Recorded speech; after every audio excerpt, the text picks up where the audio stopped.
Hello friends, BSc sem 3 physics 302 unit 2ના આ છઠ્ઠા લેક્ચરમાં આપ સૌને આવકારું છું.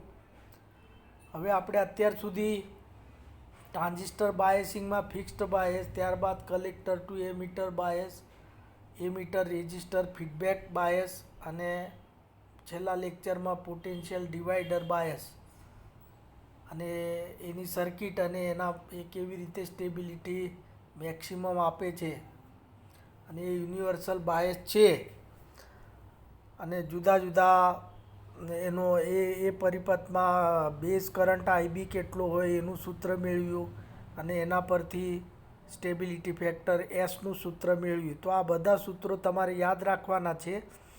અને પરિપથમાં જે આપણે લોડ અવરોધ આરસી, ત્યારબાદ R1 R2 બાયસ રેઝિસ્ટર, પછી emitter resistor RE, battery plus VCC, પછી એ ટ્રાન્ઝિસ્ટરનો બીટા કેટલો છે, આ બધું જો આપણે જાણતા હોઈએ તો એના પરથી આ બેઝ કરંટ કેટલો પ્રાપ્ત થાય, એના પરથી IC current, IC equal to beta IB, એના પરથી આઈસી કરંટ મળે, ત્યારબાદ આઈ કરંટ મળે, બેનો સરવાળો કરી દો આઈસી પ્લસ આઈબી એટલે આઈ કરંટ મળે, વીસીસી પરથી વીસીઈ અને વીબીઈ, આમ બધા જ વોલ્ટેજ આપણે બધી જે આપણે થિયરી જોઈ એ બધું કેલ્ક્યુલેશન કરી શકીએ આપણે. એટલે સર્કિટ ડિઝાઇન કરવી પડે. પોટેન્શિયલ ડિવાઈડર બાયસની સર્કિટ ડિઝાઇન થાય. તો હવે આપણે આ લેક્ચરમાં એક એક્ઝામ્પલ અથવા તો સર્કિટ ડિઝાઇન કરીએ. તો એ એક્ઝામ્પલમાં એવું આપણે calculate the values of IB IC, આ બધા મૂલ્યો આપેલા છે મેં હમણાં જે તમને કીધા એના પરથી I1 કરંટ, I2 એટલે R1માંથી પસાર થતો, થિયરીમાં આપણે I1 એટલે I માઇનસ આઈસી લીધો હતો અને I2 એટલે R2 રેઝિસ્ટરમાંથી પસાર થતો કરંટ. તો I minus IC minus IB એ R2માંથી પસાર થતો કરંટ થાય. તો એ બેની કેલ્ક્યુલેશન કરી શકાય. પછી વીબી, વીસી વગેરે મૂલ્યો કેલ્ક્યુલેટ થાય, ડિટર્મિન થાય.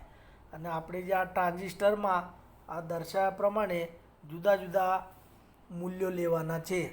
તો એક્ઝામ્પલમાં પ્લસ વીસીસી બેટરી જે છે એ 12 વોલ્ટની લીધેલી છે. એમાં લોડ અવરોધ 150 ઓમ છે, એ મીટર રેઝિસ્ટર 150 ઓમ છે, પછી R1 રેઝિસ્ટર 30 કિલો ઓમ છે અને R2 રેઝિસ્ટર 2.9 કિલો ઓમ છે. તો આ રીતે આટલું ડિઝાઇન કરેલું છે અને આ ટ્રાન્ઝિસ્ટરનો બીટા 200 છે. તો આટલું આપણે જાણીએ છીએ. હવે સૂત્રો મૂકીને સૌ પ્રથમ આપણું કામ એ થાય કે આઈબી કેટલો થાય, રાઈટ. તો એનું કેલ્ક્યુલેશન કરવું પડે. તો તમે જુઓ આઈબીનું મૂલ્ય સર્કિટ પરથી આ મેં થિયરીમાં તમારી પાસે આ સૂત્ર છે જ, VCC dot R2 upon R1 plus R2 minus VBE divide by R2 R1 upon R1 plus R2 plus beta plus 1 અથવા 1 પ્લસ બીટા આરઈ. હવે આમાં જે હમણાં સ્લાઇડ 1માં જે તમને વેલ્યુઝ આપેલી છે, વીસીસી 12 વોલ્ટ છે, R2નું મૂલ્ય 20.9 કિલો ઓમ છે, પછી ડિવાઈડ બાય બેનો સરવાળો R1 પ્લસ R2, તો એ સબ મૂકેલો છે, માઇનસ બીબી સિલિકોન માટે 0.7 વોલ્ટ હોય અને જર્મેનિયમ ટ્રાન્ઝિસ્ટર વાપરેલો હોય તો 0.3 વોલ્ટ એ ફિક્સ્ડ હોય છે એટલે એ મૂકી દેવાનો. એના ડિવિઝનમાં છેદમાં R1 R2 ગુણાકાર કરવાનો એટલે એ કિલો ઓમમાં છે ને, એટલે એક જ એકમમાં લેવા માટે ગુણાકાર કરવા માટે આ રીતે વેલ્યુઝ મૂકી દીધેલી છે, રાઈટ. અને છેદમાં બેનો સરવાળો છે તો એ સરવાળો મૂક્યો છે, પ્લસ બીટા 200 પ્લસ 1 એટલે 201 ને મલ્ટીપ્લાય બાય RE એટલે RE 150 ઓમ છે તો એ મૂકી દીધેલો છે. અને એના પરથી આપણે આ યોગ્ય કેલ્ક્યુલેશન કરીએ તો આઈબીનું મૂલ્ય હવે જે કેલ્ક્યુલેશન અહીંયા નીચે આ પરિપથના નીચે બતાવેલું છે 9.959 ક્રોસ 10⁻⁻5 એમ્પિયર મળશે. તો મિલી એમ્પિયર કરી દઈએ આપણે 10⁻³ 1 ampere is equal two 10⁻³ ampere. તો મિલી એમ્પિયરમાં કન્વર્ટ કરીએ એટલે 10⁻³ લઈ લો અને 10⁻² એટલે 100 વડે ભાગી દો એટલે 0.0995 મિલી એમ્પિયર. અને એ 995 છે એટલે એને લગભગ આપણે સાર્થક અંકમાં લઈએ તો IB is equal two almost equal to 0.1 milli ampere આપણને પ્રવાહ મળ્યો. એટલે કે બેઝ પ્રવાહ આટલો મળ્યો. આ જે બેઝ બેઝ જંકશન છે બેઝ આગળથી આટલો કરંટ ડીસી કરંટ આપણને મળશે. હવે આ કરંટ જે છે એના પરથી આપણે આઈસી મેળવીએ તો IC is equal two beta IB. તો બીટા 200 છે અને આઈસીનું મૂલ્ય એક્ઝેક્ટ મૂકી દીધું તો 19.9 મિલી એમ્પિયર આઈસીનું મૂલ્ય આપણને પ્રાપ્ત થયું. એટલે જે લોડ અવરોધ છે આરસી એમાંથી આટલો કરંટ પસાર થશે. હવે એ મીટર રેઝિસ્ટર જોડેલો છે એમાંથી કેટલો કરંટ પસાર થાય તો આઈ. તો આઈ એટલે that is equal to IB plus IC. તો આ બેનો સમ કરીએ એટલે કે પેલો 0.1 મિલી એમ્પિયર આઈબી અને આઈસી 19.9 મિલી એમ્પિયર એ બેનો સમ કરી દેવાનો. તો એ જે સમ આવશે એ સમ તમને આઈબી પ્લસ આઈસી એટલે 0.1 પ્લસ 19 એટલે 19.6 મિલી એમ્પિયર આટલો સરવાળો આઈ તમને પ્રાપ્ત થશે. હવે નેક્સ્ટ આપણે વીઈ આઈ આપણને મળી ગયો એટલે હવે વીઈ એટલે એ મીટર રેઝિસ્ટર આગળ વોલ્ટેજ ડ્રોપ કેટલો થાય એ કેલ્ક્યુલેટ કરી શકાય. તો આઈ આરઈ ઇઝ ઇક્વલ ટુ આઈ આપણને 20 મિલી એમ્પિયર પ્રાપ્ત થયો હતો લગભગ અને આરઈનું મૂલ્ય કિલો ઓહમમાં મૂકી દઈએ 0.15 કિલો ઓહમ એટલે 150 ઓહમ હતો ને. તો 150 ઓહમ એટલે કિલો ઓહમ કરો એટલે 0.15 કિલો ઓહમ થાય. અને બેનું કેલ્ક્યુલેશન કરો આ મિલી છે એટલે અહીંયા કિલોમાં લેવાનું જેથી શું થાય કેલ્ક્યુલેશન ઇઝી પડે. એટલે 10⁻³ 10⁻³ એ કેન્સલ આઉટ થઈ જશે મલ્ટિપ્લિકેશનમાં. સમજો છો ને હું તમને જે બતાવી રહ્યો છું એ સ્લાઇડમાં જુઓ તમે તો 20 મિલી એટલે 20 મલ્ટીપ્લાય બાય 10⁻³ અને 0.15 કિલો એટલે 10⁻³ એ બેનું મલ્ટિપ્લિકેશન થશે એટલે કેન્સલ થઈ જશે. એટલે એમ્પિયર ઓહમ એટલે વોલ્ટ થઈ જાય એટલે 0.15 મલ્ટીપ્લાય બાય 20 એટલે 3 વોલ્ટ વીનું મૂલ્ય પ્રાપ્ત થશે. તો આ રીતે વીનું મૂલ્ય મળ્યું. હવે વીના મૂલ્ય પરથી વીબી મૂલ્ય મેળવીએ રાઈટ. તો વીબીઈ કેટલો થાય વીઈ પ્લસ ટ્રાન્ઝિસ્ટર વચ્ચે આવી ગયો તો 0.7 વોલ્ટ થાય and that is equal two 3.7 volt VB તમને મળશે રાઈટ. વીબીઈ 0.7 છે. વીબી એટલે બેઝ ટુ ગ્રાઉન્ડ વોલ્ટેજ. આ વીબીનો અર્થ એ લેવાનો ગ્રાઉન્ડથી પેલા વોલ્ટેજ કેટલા મળે વીબી એનું કેલ્ક્યુલેશન કરો તો 3.7 વોલ્ટ તમને પ્રાપ્ત થશે. હવે નેક્સ્ટ વીસીની ગણતરી કરીએ આપણે. એટલે વીસીસી માઇનસ આઈસીઆરસી એટલે વોલ્ટેજ ડ્રોપ અગેન્સ્ટ અથવા વીસી એક નવો વોલ્ટેજ કેલ્ક્યુલેટ કરીએ તો વીસીસી માઇનસ આઈસીઆરસી અથવા VCC is equal to VC plus આઈસીઆરસી.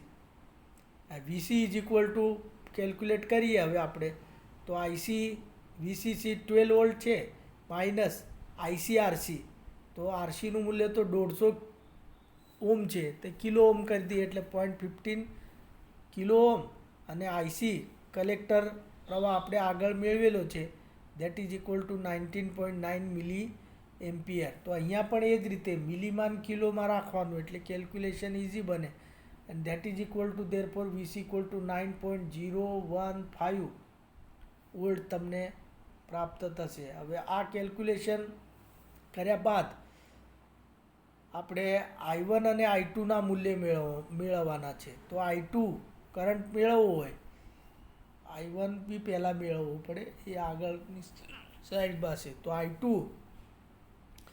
એટલે ઓમના નિયમ પ્રમાણે VV બરાબર I2R2 થાય, right. Therefore I2 equal to VB upon R2.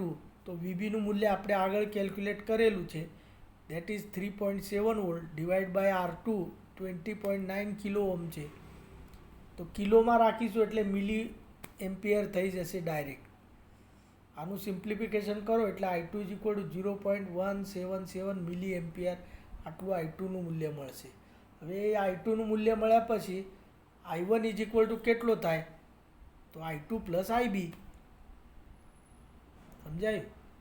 તો I2 તો આપણે પ્રાપ્ત કરેલો જ છે અને એમાં IB ઉમેરી દો એટલે ઉપર જે R1 રેઝિસ્ટરમાંથી જે કરંટ પસાર થશે તે પ્રાપ્ત થઈ જશે. એટલે 0.177 મિલી એમ્પિયર પ્લસ 0.1 મિલી એમ્પિયર આપણે IB મેળવેલો છે. And from that I1 is equal two 0.277 milli ampere આ R1 રેઝિસ્ટન્સમાંથી પસાર થતો કરંટ આપણને પ્રાપ્ત થશે. હવે ટોટલ VCC એટલે R1 અને R2 બે રેઝિસ્ટર છે, એની આગળ વોલ્ટેજ ડ્રોપ કેટલો, તો R1 આગળ V1 અને R2 આગળ V2. એટલે I1 R1 plus I2 R2 is equal two VCC થાય.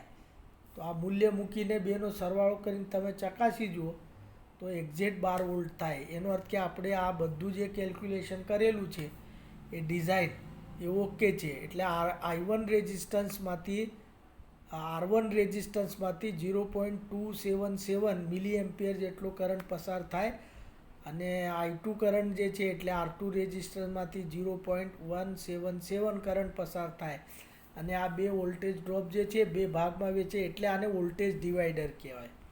આપણે આ VCC વોલ્ટેજ હતા ને એને બે ભાગમાં ડિવાઈડ કર્યા. તો I1 R1 તો કેલ્ક્યુલેટ આપણે કરેલું જ છે. તો જે આપણી બેટરી 12 વોલ્ટની છે એના બે ભાગ થઈ ગયા રહ્યા અને એ બે ભાગનો સરવાળો કરો એટલે 12 વોલ્ટ આપણને પ્રાપ્ત થશે. તો આ જે કેલ્ક્યુલેશન આપણે કર્યું અને એ સરવાળો તમને 12 વોલ્ટ આપણને પ્રાપ્ત થયો. હવે VCEનું કેલ્ક્યુલેશન કરવું હોય તો તમે કરી શકો. VC માઇનસ V પરિપથ પરથી જુઓ તમે અને આ પરિપથમાં મેં બધા જ મૂલ્યો ડિઝાઇન કરેલા પરિપથમાં એ મૂલ્યો જે છે કેટલો પ્રવાહ કેટલો કેમાંથી પસાર થાય જે કેલ્ક્યુલેટ કર્યા હતા બધા દર્શાવી દીધા. R1માંથી 0.277 એમ્પિયર કરંટ પસાર થાય છે, R2માંથી 0.177 મિલી એમ્પિયર પસાર થાય, IB કેટલો પસાર થાય 0.1 મિલી એમ્પિયર પસાર થાય, IC કરંટ કેટલો 19.9 મિલી એમ્પિયર પસાર થાય, RE કરંટ કેટલો 20 મિલી એમ્પિયર પસાર થાય, રાઈટ. અને પછી બધા વોલ્ટેજ અને એટલે ટોટલ સર્કિટ ડિઝાઇન થઈ ગઈ. આમાં આપણે બધું જ જાણીએ છીએ. અને VCનું મૂલ્ય 6 વોલ્ટ. VC એટલે collector to emitter. Collector to emitter જે વોલ્ટેજ છે એ 6 વોલ્ટ થાય એટલે 12માંથી 6 વોલ્ટ આ થાય અને પેલા આગળના લોડ અવરોધ આગળના વોલ્ટેજ આપણને ખબર જ છે. તો એ બેનો સરવાળો કરો તો VCC મળવું જોઈએ, એ મળે જ છે.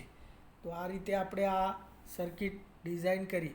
હવે આની ઇક્વિવેલન્ટ તમે લો. આ જે પરિપથ ડ્રો કર્યો તો પહેલી સર્કિટ પહેલા સ્લાઇડમાં એનું ઇક્વિવેલન્ટ આ સ્લાઇડમાં બતાવ્યા પ્રમાણે. એટલે આને અહીંયા વોલ્ટેજ સોર્સ લેવાનો, એને વોલ્ટેજ થેવેનિયન. જો કે આ તમારા કોર્સ બહાર થશે પણ રિગરસ સ્ટડી કરવો હોય તો આ રીતે વ્યવસ્થિત સ્ટડી કરવો જોઈએ. તો થેવેનિયમ પ્રમેય એપ્લાય કરીને તમે આગળ આનું કેલ્ક્યુલેશન કરી શકો. અને એ જે થેવેનિયન પ્રમેય પ્રમાણે આની ઇક્વિવેલન્ટ સર્કિટ આ પ્રમાણે થાય. આ ટ્રાન્ઝિસ્ટર R1 R2નો Thevenin R Thevenin voltage source બની જાય એટલે that is VTH Thevenin voltage કહેવાય. અને IBમાંથી જે કરંટ જાય IB એ રીતે તમે એને દર્શાવી શકો.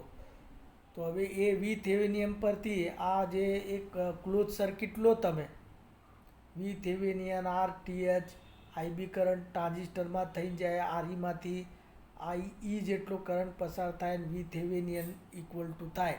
તો વી થેવેનિયન ઇઝ ઇક્વલ ટુ આપવું હોય તો તમે આ ક્લોઝ સર્કિટમાં ઇક્વલ ટુ 0 કરી શકો, અથવા તો VTH is equal to IB RTH plus VBE plus I, આટલું થાય. હવે આ બાકીના બધા મૂલ્યો તમે જાણો છો, આપણે આગળ કેલ્ક્યુલેટ કર્યા છે. વીબીઈ આટલું થાય, આઈ આટલું થાય, આરટીએચ એટલે તો બહુ સિમ્પલ છે, R1 R2 upon R1 plus R2, એ પણ આપણે જાણીએ છીએ, અને આઈબી કરંટ પણ જાણીએ છીએ, એટલે વી થેવેનિયન તમને પ્રાપ્ત થશે. તો આ રીતે એક આ સર્કિટ ડિઝાઇન થઈ શકે. હવે આની સાથે લિંક એક બીજું 5-10 મિનિટના 1-2 એક્ઝામ્પલ આપણે બીજા કેલ્ક્યુલેટ કરશું.